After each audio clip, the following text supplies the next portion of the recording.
Vítám vás u svého dalšího vlogu, tentokrát s podtextem na kole po Moldavsku. Vítejte v Kišiněvě. Letiště, využil jsem městskou hromadnou dopravu, tady paní vybírá normálně kešovku v autobuse.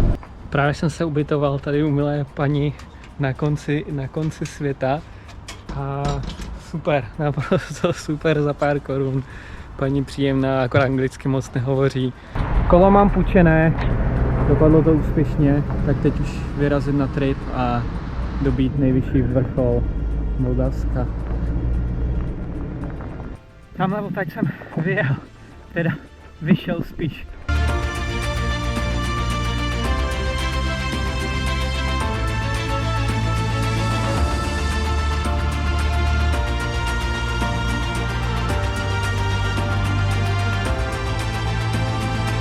A týpek se mě ptá, jestli nechci půjčit silniční kolo.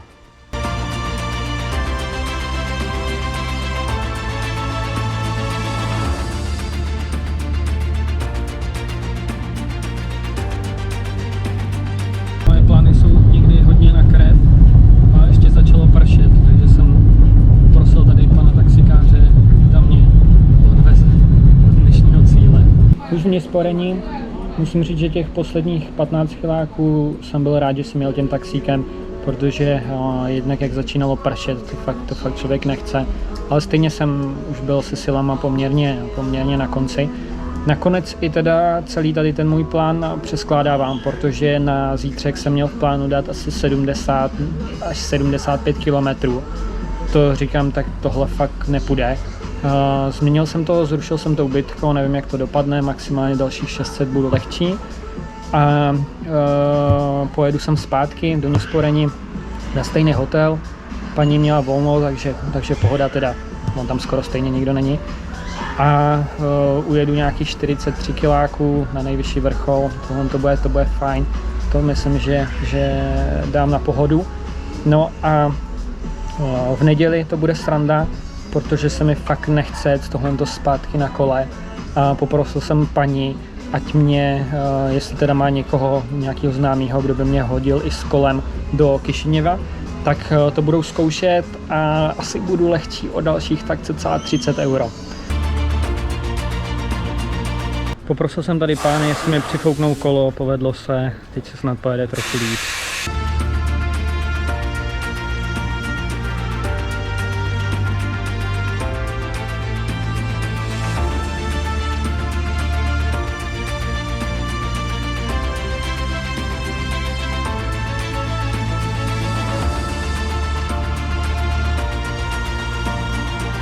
Vrchol Moldavska dobyt. Bylo to teda docela náročný, hlavně jak pršelo, tak je ta cesta úplně boží. Moje kolo vypadá jako hnůj.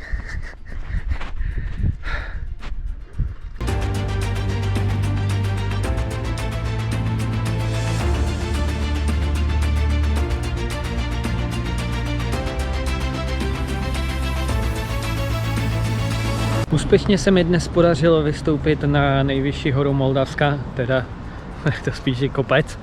A zítra razím zpátky do Kišiněva.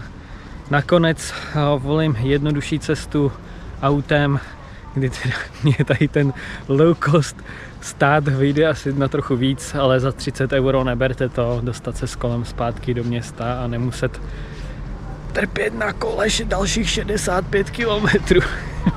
Dnešek začíná přibližně podle plánu, kolo jsme naložili, teď vyrážíme do Kišiněva.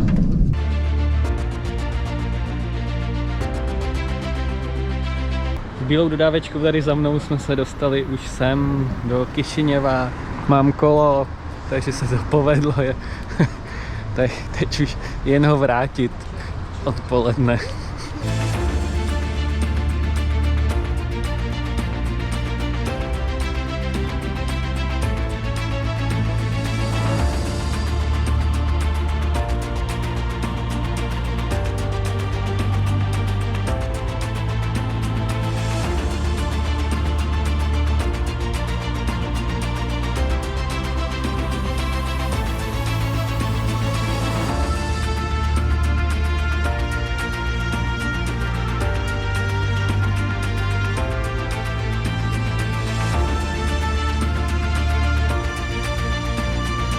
Kolo jsem vrátil, takže to je velký úspěch.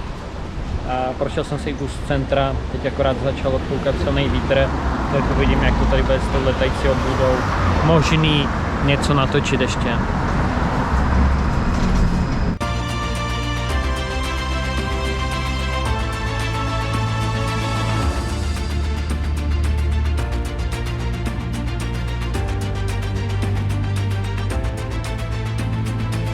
Dnes vyrážím do Tiraspolu.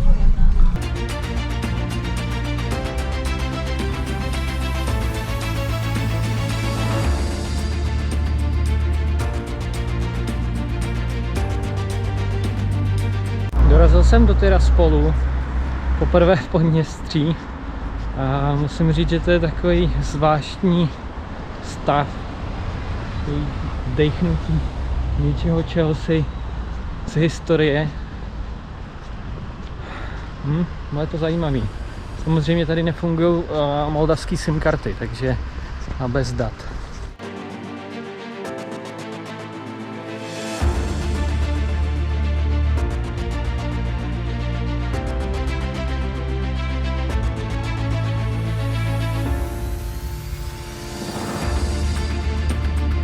Za těma obrovskýma dveřma bydlím nahoře v hostelu. Musím říct, že jsem měl trochu problém tohleto najít. On ten domeček mi úplně moc nenapověděl hned.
Loučím se s mým hostelem a dneska jdu pokračovat zase zpátky do Kišiněva.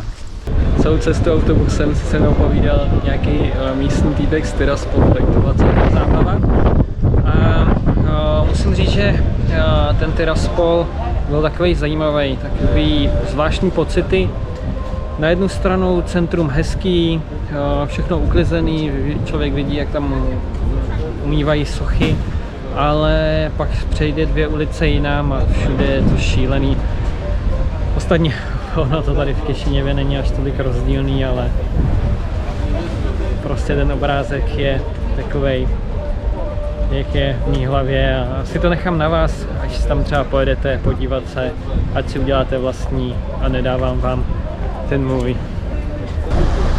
Za mnou paní jsem si koupil bundu, větrovku, tak ji jdeme vyzkoušet a hurá do města na jídlo.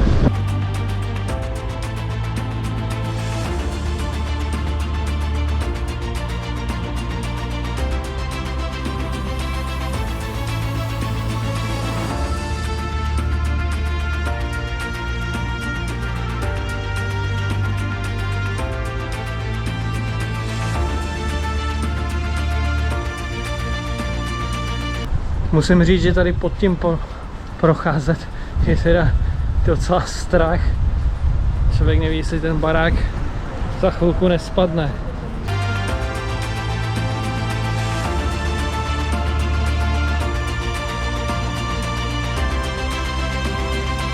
Včera jsem to trochu přehnal s jídlem, k večeři jsem si dal pizzu, myslel jsem si, že mám dost velký hlad, což jako bylo v pohodě, ale potom jsem přišel k babušce domů a tam mi dělala nějaký místní pokrm s tvarohem, samozřejmě hned mi musela dát 2 kousky a bylo toho fakt moc. No a teďka jsem si chtěl tady pronajmout auto, ale nemůžu najít tu jejich kancelář, prostě podle Google Maps to vůbec nesedí. A asi se na to vykašlu a místo toho si dneska půjdu dát radši vinnou degustaci.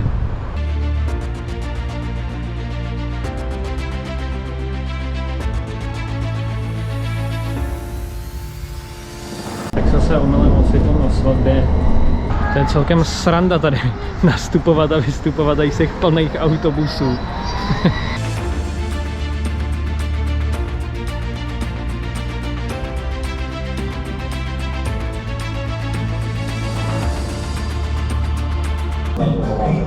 Musím říct, že na tomhle plánu, na téhle cestě se pokazil, nebo respektive změnilo skoro všechno, vys dnešní auto. Musím říct, že mě Moldavsko velmi zaujalo, hlavně co se týká jídla, ale i toho, co zde vidět.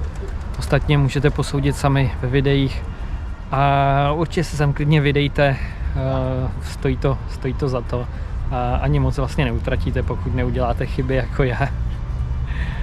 No, každopádně pokud budete mít nějaké dotazy, pište do komentářů, rád zodpovím. A já už si jdu užít tu slíbenou degustaci. Jaký chyby jsem vlastně udělal, že mě tady ten lolkostát vyšel na tolik? No, třeba učení kola na 3 dny, 30 € dohromady. Dostat to kolo zpátky do Kišiněva, dalších 30 €. No a krásná větrovka, dalších skoro 30 €. Takže dá se to udělat samozřejmě levněji tady, zhruba o těch 90 € za ten týden.